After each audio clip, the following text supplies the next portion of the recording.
কি ভাবছ আমি তোমাকে ভুলে গেছি? আরে না, তোমাকে ভোলা এতটাও সহজ না, কারণ আমি তোমার মায়ার কারাগারে বন্দি। আরে বন্দির হবে না কখনো যাবিন। জানি আমাকে তুমি মনে রাখবে না, ভুলে যাবে, তবে আমি তোমাকে ভুলতে পারবো না কোনো দিন, মনে রাখবো চিরদিন। তুমি আমায় ভুল বুঝেছ আর চলে গিয়েছো অভিমানে, তবে আজও রয়ে গেছো আমার হৃদয়ের গহীনে। আর এই হৃদয় থেকে তোমাকে সরানোর সাধ্য আমার নাই।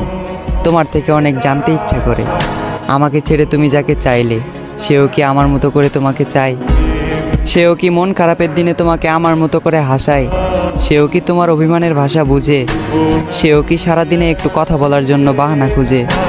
হয়তো হ্যাঁ, কারণ সে তো তোমার মনের মতন। তাই বলি আমার মতো তাকে অবহেলা করিও না, মন গহীনে রেখে করিও তাকে যতন। তুমি আমার কাছে ঠিক চাঁদের মতন, তাই দূর থেকে তোমাকে দেখি অন্য কেউ তোমাকে স্পর্শ করবে, এই কথা ভাবলে অশ্রু জলে ভেসে যায় আমার আঁখি। তুমি ওই চাঁদ, সাত আসমানের সমান, আমার দুর্ভাগ্য আমি তোমার অযোগ্য। তুমি যাকে চাইলে আর যে তোমাকে পেল, নিঃসন্দেহে সে একজন ভাগ্যবান।